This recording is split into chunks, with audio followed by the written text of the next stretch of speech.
Las chicas del ejército no pueden liderar hombres, dijo mi padre lo suficientemente alto como para que la mesa de al lado dejara de masticar. La banda desafinó una nota. Él sonrió como si hubiera pronunciado un brindis clásico. El novio, Isen, no sonrió. Miró más allá de mi hombro a los hombres con trajes a juego que una vez habían llevado uniformes a juego. Sus padrinos de boda, mi antigua unidad. Qué gracioso, dijo, con voz tranquila. Todos mis padrinos sirvieron bajo ella. Una silla raspó. Alguien susurró, no puede ser. Entonces mi padre jugueteó con su nuevo teléfono. Cayó con estrépito al suelo, un iPhone 16, encontrándose con la gravedad y la madera dura. La pantalla se iluminó en su palma. Esa fue la bisagra, el aliento antes del trueno.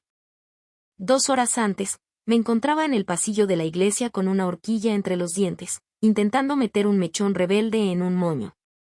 El espejo me devolvió la imagen de una mujer con los hombros cubiertos de satén azul marino, todavía cuadrados por costumbre. No llevo uniforme a las bodas. Verlo aviva fuegos equivocados. Esta noche, yo era solo la hermana mayor que vive en el extranjero. El aire olía a lirios y a cera para suelos. La gente que quería a mi hermano fluía a mi alrededor. Viejos vecinos, señoras de la iglesia, el compañero de universidad de mi hermano con la nariz rota. Las pulseras de mi madre tintineaban mientras ella se afanaba con los centros de mesa. Me besó la mejilla. Estás preciosa, Maddie. Siempre lo dice como si pidiera disculpas. La tía Teresa me metió una servilleta en la mano, un mapa del programa de la recepción. Estás en la mesa 10 con nosotras, cariño. Tu padre está en la mesa principal, por supuesto. Por supuesto. Él gravita hacia los micrófonos como una polilla hacia una luz de porche. Encontré mi asiento. Buena visibilidad, salida rápida. Viejos hábitos. Los hombres de Isen entraron, vigilantes como siempre. Afeitados limpios, zapatos de alquiler rígidos, una sonrisa torcida de Álvarez, una barbilla levantada de Sin. No nos abrazamos. La guerra te da una forma abreviada que no necesita vocales. La ceremonia fue limpia y brillante como una moneda nueva. Cuando el órgano aumentó, mi hermano se rió de sí mismo, y la mujer con la que se casaba le apretó los dedos como para recordárselo. Puedes sentirlo. Yo también lo sentí, una marea contra mi esternón. Afuera, el otoño agudizó el aire mientras cruzábamos bajo las luces de los cafés hacia el salón de recepciones. Si el hogar tuviera un olor, sería arroz beef, panecillos con mantequilla y alguien que se pasa con el colonia. Los niños patinaban con sus zapatos de vestir por los azulejos brillantes. Andy J. probaba el micrófono. Prueba 1, 2. El plano de asientos era un campo de batalla de cursiva. Seguí mi dedo hasta la mesa 10. Meline, dijo mi padre al verme pronunciar mi nombre con todo su peso. Llevaba un smoking que le quedaba como si lo hubiera obligado. Besó el aire cerca de mi mejilla. El alcohol de su aliento era amable. Sigues corriendo con tu equipo. Se refería a mi unidad. Se refería a los chicos. Todavía, dije, sonriendo. No le des tus tormentas. Él se rió como un swing de golf. Quizás algún día te asentarás y harás algo sensato. ¿Enseñanza en recursos humanos? Señaló a las damas de honor con volantes color melocotón. O planificación de bodas. Serías buena dando órdenes a la gente. Lo soy, dije. Él no lo captó. En el bar, Isen me enseñó sus gemelos, pequeños anclas de latón. Por suerte, dijo. Me abrazó con un breve apretón. Gracias por venir. Importa. No podía dejarte tomar una decisión decente sin supervisión, dije. Él se rió, y la tensión entre hombres y mujeres que lo superaban se suavizó. Entre nosotros había un registro de cosas no dichas, noches bajo el mismo cielo lleno de escombros. La fealdad contra la que luchábamos, las bondades que racionábamos. La cena llegó en el típico orden de recepción, ensalada que se cree cena, Cena que se cree propuesta. Discursos que se creen monólogos. Mi padre se levantó temprano, antes de que el camarero retirara los platos. Golpeó una cuchara contra su vaso. La alegría en sus ojos salió por la puerta equivocada. Empezó bien, con historias de infancia sobre el swing debate de mi hermano, el volcán de papel maché. La risa floreció. Él lo vio, lo alimentó, y siempre ha buscado más de lo que la sala podía devolverle amablemente. Sus ojos se posaron en mí como si fuera un podio del que se hubiera olvidado de bajar. Y Maddie, dijo, abriendo los brazos. Nuestra chica de uniforme. Esperó el aplauso que llegó en sorbos educados. Las chicas del ejército hacen mucho, ¿verdad? Mantienen el papeleo en movimiento. Mantienen a los chicos a raya. Él se rió. En algún lugar, un camarero se le cayó un tenedor. El sonido sonó como una campana. Sentí que mi columna vertebral encontraba el respaldo de la silla. Los hombres de la mesa 4, la línea de Isen se quedó en silencio de esa manera militar, movimiento sin ruido, atención, sin calor. Podría enumerar las formas en que he aprendido a no sangrar en público. Esta es una: cruza las manos. Deja que tu pulso recorra tus costillas y se desvanezca. Las chicas del ejército no pueden liderar hombres, dijo mi padre, el orgullo haciendo que su voz resonara. Era una broma tan pulida que pensaba que era verdad. La mesa de al lado la escuchó.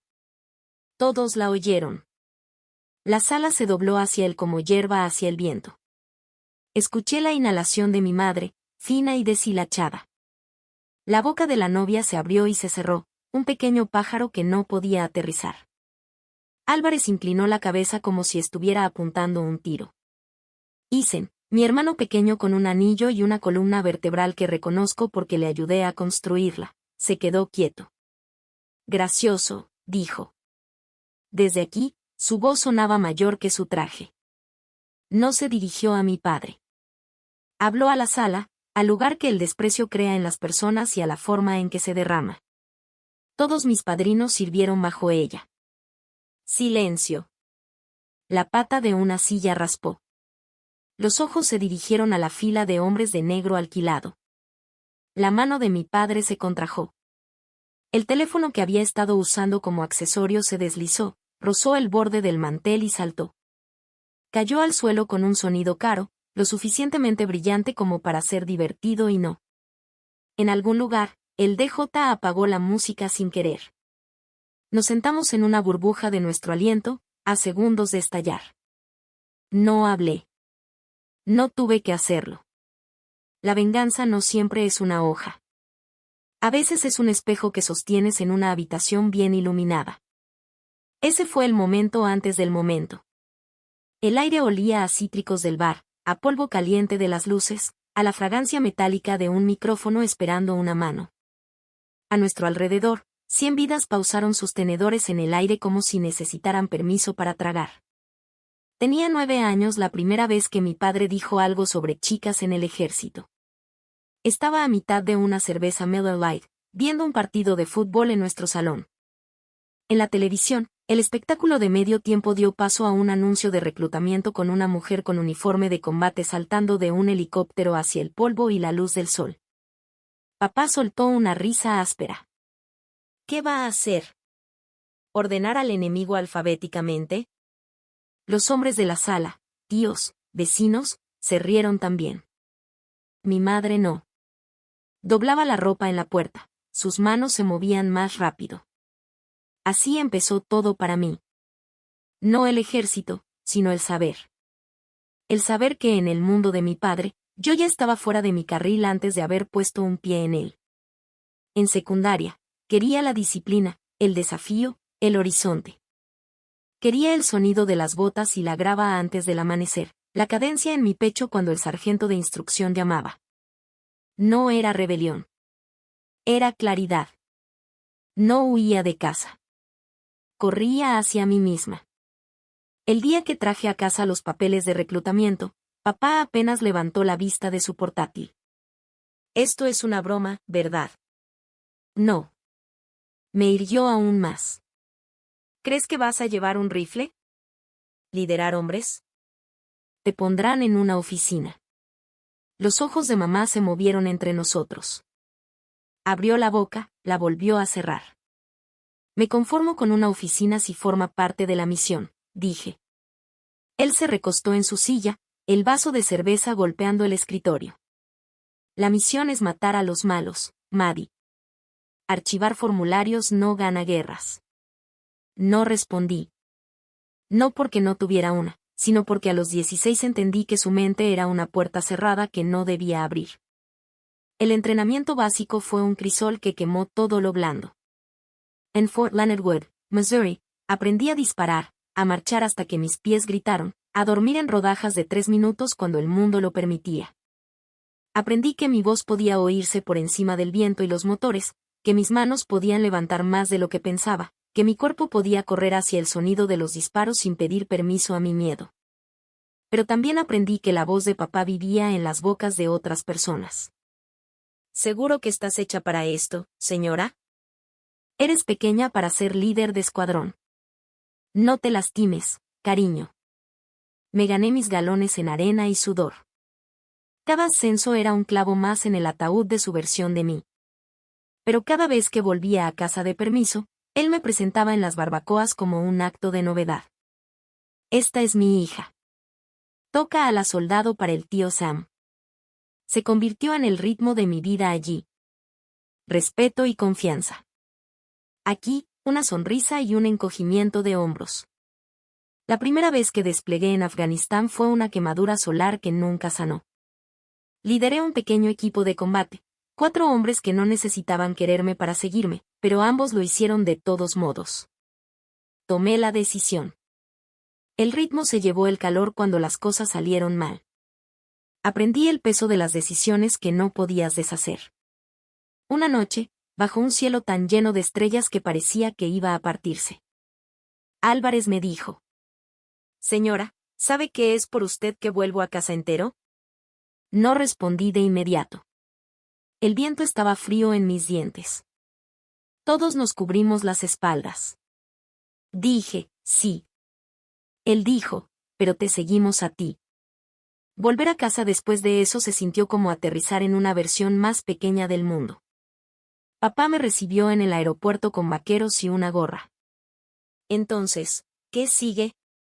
Trabajo de oficina. Voy a volver, dije. Él se rió, corto y agudo.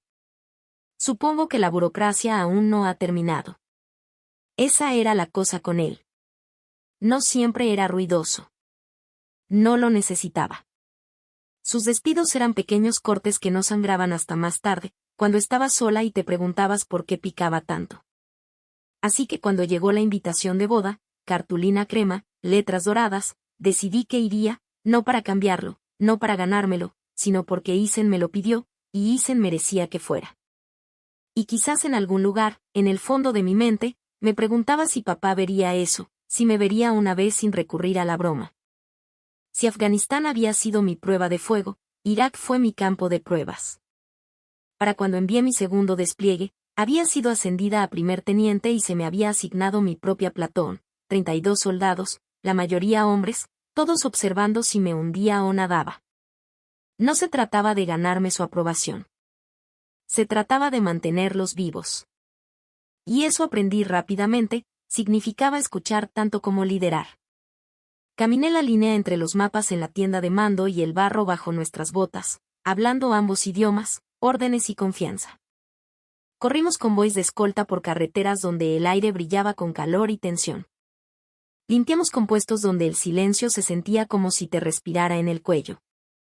La primera vez que un soldado de mi unidad se quedó paralizado mirando una puerta cableada con algo feo. Puse mi mano en su hombro y le dije, ¿estás bien? Retrocede. Yo me encargo. Lo hice. La noticia se corrió. No que yo no tuviera miedo. No lo tenía. Pero que no dejaba a nadie atrás. Ni siquiera en las cosas más pequeñas. Álvarez y Sim, ya veteranos de mi primer despliegue, volvieron conmigo. Tianben Marks, que podía desmantelar un M4 en la oscuridad y volver a montarlo antes de que terminaras un cigarrillo. No eran de los que daban cumplidos, pero siguieron mi ejemplo sin pestañear.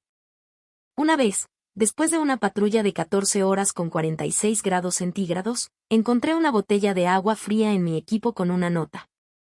Señora, usted tiene el mando. Nunca pregunté quién la dejó. Llegaron medallas. Condecoración del ejército con dispositivo V, una estrella de bronce. Las ceremonias fueron rápidas, más sobre papeleo que sobre desfiles. Envié las citaciones a casa, pensando que mi padre las guardaría. Mamá me dijo más tarde que seguían en los sobres, guardadas en un cajón con declaraciones de impuestos y recibos viejos. De vuelta a casa entre tours, me quedé en la base dirigiendo ejercicios para reclutas. El rumor de los mandos era que mi platón tenía una de las tasas de bajas más bajas en nuestra zona de operaciones. Lo llevaba como un talismán, no porque impresionara a nadie en casa, sino porque significaba que mi gente podía volver a casa. Una tarde, durante un simulacro de fuego real, un soldado privado, el doble de mi tamaño, dudó en el campo de tiro. Los instructores le ladraban, pero yo simplemente me acerqué a él, hombro con hombro. Respira al exhalar cuando aprietes el gatillo. No antes, no después, durante. Dio en el blanco. Cuando se volvió hacia mí, sonriendo, supe que vería esa misma sonrisa en la boda de Isen. Ese soldado sería uno de sus padrinos de boda. Mientras tanto, la opinión de mi padre se calcificaba. Las llamadas a casa eran cortas y superficiales. Todavía entera, todavía jugando a ser Jane de la jungla. Nunca preguntaba por mi gente, mis responsabilidades, o cómo se sentía estar entre el peligro y el hijo de otra persona. No dejaba que se pudriera. No puedes, si quieres mantenerte afilado. Pero se convirtió en una verdad silenciosa en mi vida. Podía liderar hombres en una zona de combate, pero no podía convencer a mi propio padre de que pertenecía al mando. Era Isen quien a veces rompía esa barrera. Hablábamos con malas conexiones de base en base, intercambiando noticias como contrabando. Conocía a mi equipo por nombre, conocía la terrible cocina de Álvarez y la obsesión de Sin con las viejas películas de guerra. Cuando Isen se comprometió, yo estaba a mitad de un despliegue. Su voz crepitaba por el teléfono satelital. Vas a estar ahí, Maddie. No negociable. Prometí que lo estaría. Para cuando volví a casa definitivamente, era la capitana Madeline Coe, con 6 años de servicio y 2 despliegues a mis espaldas. El título ya no me pesaba. Simplemente se sentía ganado. La boda estaba prevista para principios de octubre. El punto dulce donde las hojas se vuelven doradas, pero el aire todavía te deja respirar. Compré un vestido que no picaba y tacones que no me harían tropezar en la pista de baile. Reservé un vuelo a casa. Le dije a mamá que estaría allí con suficiente antelación para ayudar con la preparación. No pensé en papá hasta que vi mi asignación de asiento, mesa 10, lo suficientemente lejos de él para mantener la paz. Oh, eso creí. La mañana de la ceremonia, planché el vestido con precisión militar, me alisó el pelo y se paró frente al espejo como si se estuviera preparando para enfrentarse a una formación. Pasara lo que pasara, me dije a mí misma que mantendría la compostura. Había visto cosas peores que brindis incómodos y bromas sarcásticas. Pero en el fondo, sabía que esto no se trataba de sobrevivir a otra puya. Se trataba de pararse en mi propia piel delante de todos los que alguna vez lo habían dudado. La iglesia ya estaba medio llena cuando llegué. La luz del sol entraba a través de los vitrales, salpicando colores sobre los bancos pulidos y la gente pulida. El organista estaba calentando notas profundas y estables que parecían vibrar a través de mis costillas. Isen no estaba a la vista. Eso era bueno. Tendría sus propios nervios pre-ceremonia que quemar. Me deslicé en un banco lateral y observé cómo llegaban los invitados. El olor a perfume, laca y algo dulce de la cocina de la recepción flotaba en el aire. Los padrinos de boda llegaron unos minutos después, como un escuadrón entrando en una zona segura, revisando las esquinas, escaneando la sala. Los viejos hábitos mueren lentamente. No armaron un escándalo cuando me vieron, pero capté los asentimientos. La sonrisa apenas perceptible de Álvarez, el lento parpadeo de Sim, la barbilla levantada de Marx. Todos habíamos acordado sin palabras mantener nuestro pasado en secreto. Este era el día de Isen. Cuando la música aumentó para la novia, toda la sala se levantó como un solo cuerpo. Estaba radiante, no por el vestido, sino porque nunca apartó la vista de Isen. Ese tipo de enfoque es raro. Lo reconocí. Es la misma forma en que vigilas a tu escuadrón en territorio hostil, ojos fijos, confianza intacta. La ceremonia en sí fue fluida y corta, con votos que se notaba que habían escrito ellos mismos. Personales, fundamentados, sin relleno. Cuando se besaron, el aplauso vino de un lugar real. Salimos al aire fresco de octubre, donde un autobús esperaba para llevar a los invitados al salón de recepciones. El viaje fue un murmullo bajo de conversaciones, viejos vecinos poniéndose al día, compañeros de trabajo intercambiando chismes. Me senté cerca de la ventana, viendo pasar las hojas rojas y doradas, dejando que el movimiento calmara mis pensamientos. El salón de recepciones era cálido, el tipo de cálido que proviene de demasiados cuerpos y demasiado vapor de la cocina. Cadenas de luces cruzaban el techo y las mesas estaban vestidas de azul marino y dorado, un guiño al servicio de Isen en la marina antes de retirarse. Encontré la mesa 10 sin problemas. Mamá estaba allí, sonriendo de esa manera educada y ligeramente tensa que siempre hacía en público. La tía Teresa ya estaba contando una historia, moviendo las manos como si estuviera dirigiendo. Papá, por supuesto, no estaba cerca. Estaba en la mesa principal, ya bebiendo y ya preparándose para el foco. La comida era la típica de boda. Roast beef, ajo, puré de patatas, panecillos todavía calientes del horno. La conversación en mi mesa se mantuvo ligera, trabajo, vacaciones, el clima. La dejé fluir, mi atención a veces se desviaba hacia los padrinos de boda dispersos en la mesa principal con Isen. Parecían cómodos, no rígidos como civiles con smokines alquilados, sino asentados, como si supieran que su papel esta noche no era quedarse quietos para las fotos. Y cada tanto, alguno de ellos me miraba de reojo.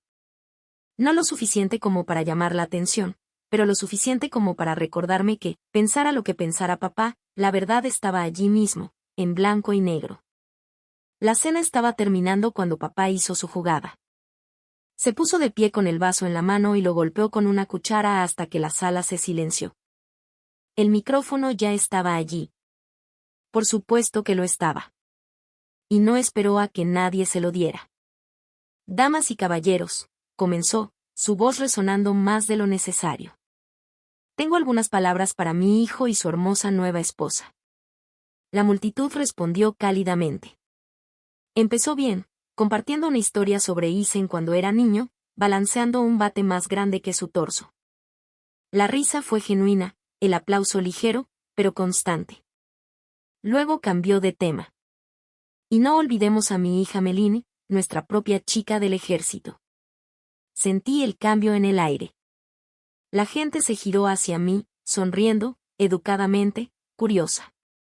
Ahora, todos sabemos que las chicas del ejército hacen su parte. Mantienen a los chicos organizados. Se aseguran de que el papeleo se haga bien. Él se rió y algunas risas dispersas respondieron. Mantuve mi rostro neutral, mis manos cruzadas en mi regazo.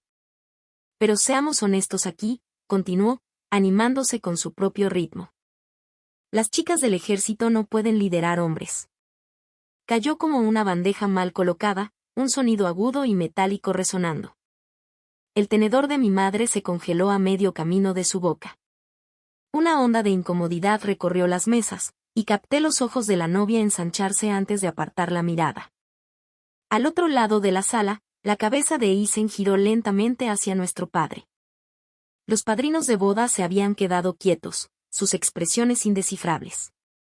Papá sonrió, satisfecho con su remate, bebiendo de su vaso como si acabara de dar el mejor chiste de la noche. No notó el silencio que se asentaba, pesado y expectante. Y entonces Isen habló, su voz tranquila y clara lo suficiente como para atravesar cada centímetro de esa sala. Gracioso, dijo, todos mis padrinos sirvieron bajo ella. Las palabras quedaron suspendidas, una línea escrita con tinta permanente. Los padrinos de boda se levantaron, todos ellos, las sillas retrocedieron al unísono. La voz de Álvarez transmitió permiso para saludar, señora. No fue una pregunta que necesitara respuesta. Todos se pusieron firmes, saludándome con una precisión que no se puede fingir. La mano de papá se contrajo, el iPhone 16 se deslizó de su agarre. Cayó al suelo con un crujido, un sonido que se sintió como puntuación. No me moví. No hablé. Dejé que el momento se sostuviera por sí solo, sólido e inquebrantable. El sonido de esos saludos era más fuerte de lo que debía ser, solo el leve susurro de la tela y el crujido nítido de las manos a la visera. Pero en ese silencio, podría haber sido un disparo. Todos los ojos en la sala se dirigieron de ellos a mí. Podía sentir el calor subiendo por mis mejillas, no por vergüenza, sino por el puro peso de lo que estaba sucediendo. Estos hombres con los que había entrenado, con los que había sangrado, con los que había reído en los peores rincones del mundo, estaban firmes en un salón de bodas como si fuera una base de operaciones avanzada. La novia de Isen fue la primera civil en reaccionar. Se levantó y aplaudió, primero lentamente, luego con una sonrisa que arrastró a otros. Algunos invitados la siguieron, tentativos, sin saber a qué aplaudían, pero sintiendo que era el lado correcto. Papá estaba paralizado en su silla, medio inclinado hacia el suelo donde yacía su teléfono. No se agachó para recogerlo. Tenía la boca abierta, pero no salía ningún sonido. Me di cuenta con una extraña calma de que nunca lo había visto sin palabras. Álvarez dejó caer su saludo y dio un paso adelante, acortando la distancia entre nosotros. Señora, dijo lo suficientemente alto como para que las mesas delanteras lo oyeran. Te seguiría a cualquier parte. Sin continuó. Señora, gracias por traernos a casa. Luego Marx, siempre el capitán. Uno por uno, repitieron con variaciones, pero el significado era el mismo. No estaban hablando para impresionar a los invitados. No hablaban para Isen. Estaban hablando conmigo en un idioma que solo nosotros compartíamos, pero lo suficientemente alto como para que mi padre oyera cada sílaba. No confiaba en mi voz. Simplemente asentí una vez, bruscamente, como se hace cuando la misión está completa y no queda nada que decir. El aplauso aumentó, más seguro ahora, y alguien en la parte de atrás dejó escapar un silbido. Las personas que me conocían desde niña me miraban como si vieran algo nuevo o tal vez simplemente me vieran finalmente. La mano de papá se contrajo como si fuera a desestimarlo, a hacer otra broma, a recuperar la sala. Pero el momento había cambiado más allá de su alcance. Ahora era un espectador. Los padrinos de boda regresaron a sus asientos con la misma calma y eficiencia con la que se habían puesto de pie. El maestro de ceremonias, bendito sea, intervino para anunciar el corte de la tarta, devolviendo la energía a la celebración. Pero la corriente subterránea había cambiado.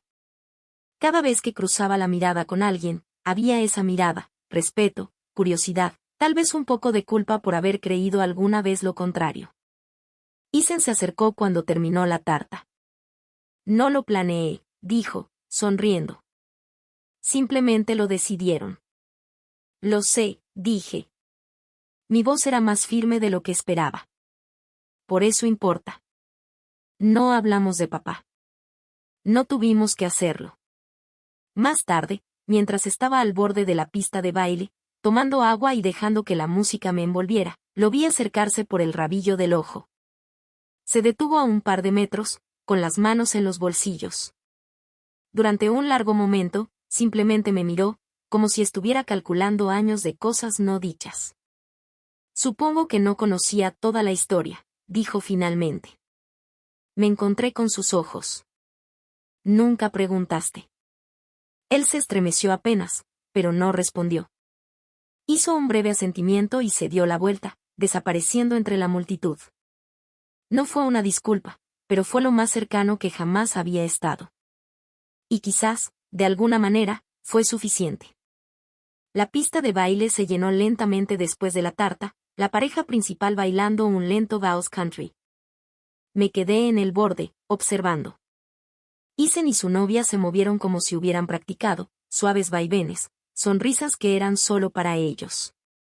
Los padrinos de boda estaban en un grupo disperso cerca, hablando en voz baja, pero sus ojos escaneaban la sala como siempre lo habían hecho en el país, asegurándose de que nada se les pasara. Podía sentir el peso de las miradas sobre mí. No las miradas curiosas y evaluadoras a las que me había acostumbrado en las reuniones familiares, sino algo más pesado, medido, respetuoso. Viejos conocidos de la escuela secundaria que nunca se habían molestado en saludar antes, ahora parecían encontrar razones para pasar, ofreciendo apretones de manos o felicitaciones amables. La tía Teresa se inclinó desde la zona del buffet, susurrando como si me contara un escándalo. No sabía que tenías a esos muchachos tan bien dirigidos. Hombres, corregí amablemente. Y sí, lo tenía. Sus ojos se abrieron. Bueno, eso es algo. No lo dijo con desdén, pero aún así sonó así. Simplemente sonreí y la dejé seguir su camino. Mamá me encontró cerca de la estación de café, deslizando su mano en la mía para un breve apretón. Estoy orgullosa de ti, dijo simplemente. Las líneas alrededor de sus ojos se suavizaron. Quise preguntarle si siempre había estado orgullosa, incluso cuando se había quedado callada, pero no lo hice. Esta noche no era para interrogatorios. Papá se había retirado al otro extremo de la sala, plantado cerca de la barra. Ya no se reía. De vez en cuando lo pillaba mirando como si estuviera tratando de resolver un problema matemático en su cabeza. Me pregunté si estaba repasando el saludo, las palabras de Isen, los aplausos que no eran para él.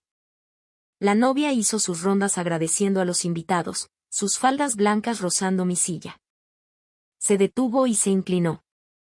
Te adoran, dijo suavemente. Creo que la mitad de la sala lo hace ahora. No vine por eso, dije. Lo sé. Por eso funciona. Me apretó la mano rápidamente antes de seguir adelante. Isen volvió a acercarse después del lanzamiento del ramo. Su corbata suelta, las mejillas sonrojadas por el baile. Hablarán de ese momento durante años, dijo con una sonrisa. No estoy segura de que sea algo bueno, respondí. Para ti, es lo mejor. Él inclinó la cabeza hacia papá, que todavía estaba pensativo al otro lado de la sala. Para él. Quizás sea un comienzo. No respondí. Algunos comienzos llegan demasiado tarde para importar. La noche fue disminuyendo y la música cambió al tipo de números animados que envían a los invitados mayores hacia el perchero. Me quedé hasta que las luces se atenuaron y el DJ empezó a recoger, ayudando a mamá a recoger centros de mesa perdidos y programas sobrantes. Cuando finalmente salí, el aire estaba fresco y húmedo con la promesa de lluvia. El aparcamiento estaba casi vacío, solo unos pocos coches bajo el lavado amarillo de las lámparas. Me quedé allí un momento, respirando el silencio, dejando que el aire fresco limpiara el ruido de mi cabeza. Detrás de mí, la puerta se abrió. Pasos deliberados, más lentos que los de un borracho, pero vacilantes de una manera que reconocí. Papá se detuvo a unos pasos. ¿Te vas?, preguntó. Sí, dije. Él asintió, sus ojos fijos en el asfalto. Buen viaje. Fue la rama de olivo más pequeña. La tomé por lo que era y no presioné. Mientras abría mi coche, miré hacia atrás una vez. Él todavía estaba allí, con las manos en los bolsillos, viéndome ir como si quisiera decir algo, pero no sabía cómo. Tal vez nunca lo haría. Y tal vez eso estaba bien. La lluvia comenzó justo cuando me incorporé a la autopista, una fina niebla que se empañaba en el parabrisas y se corría bajo los limpiaparabrisas. La carretera se extendía delante en cintas gemelas de asfalto mojado. Las luces traseras de los pocos coches que quedaban en la carretera brillaban como brasas en la oscuridad. Conduje en silencio, el zumbido de los neumáticos constante bajo mí, y dejé que la noche se asentara en mis huesos. Las imágenes se reproducían involuntariamente, la voz de Álvarez cortando la sala, el saludo firme de Sin, la tranquila entrega de esa única línea perfecta de Isen, la cara de mi padre, sorprendida, en silencio, como si le hubieran entregado una verdad demasiado grande para sostenerla. No había triunfo en ello. No del tipo que pondrías en un discurso de victoria, de todos modos. Era más silencioso que eso. Era saber que no había necesitado discutir, no había necesitado explicar mi valía a alguien que se había pasado la vida ignorándola. La verdad había hablado por sí misma delante de todos. Pensé en los hombres que se habían puesto firmes por mí, en los meses de arena y sudor que habían construido la confianza entre nosotros. No me debían ese momento. Lo dieron porque querían. Eso significaba más que cualquier medalla, más que cualquier ascenso. Para cuando llegué al camino de grava de mi cabaña de alquiler al borde de la ciudad, la lluvia había amainado hasta convertirse en una llovizna. El aire olía a hojas mojadas y pino. Apagué el motor y me quedé allí sentada un momento, escuchando el tic-tac del metal enfriándose y el lejano rugido del agua en los canalones. Dentro, me quité el vestido y lo colgué cuidadosamente, de la misma manera que colgaría un uniforme. Me quedé frente al espejo del baño un largo momento, estudiando mi propio rostro, los mismos ojos, las mismas líneas alrededor de ellos, pero algo en la expresión de mi mandíbula había cambiado. Me serví un vaso de agua, me senté junto a la pequeña ventana y miré la lluvia hasta que desdibujó la luz de la farola exterior en un suave resplandor dorado. Mañana, la vida seguiría. Papá probablemente volvería a sus viejos hábitos. La gente recordaría la boda por la comida, la música, la risa de la novia. Tal vez algunos recordarían los saludos. Pero yo recordaría todo. Y lo llevaría no como un arma, sino como un recordatorio. No tienes que levantar la voz para defender tu posición.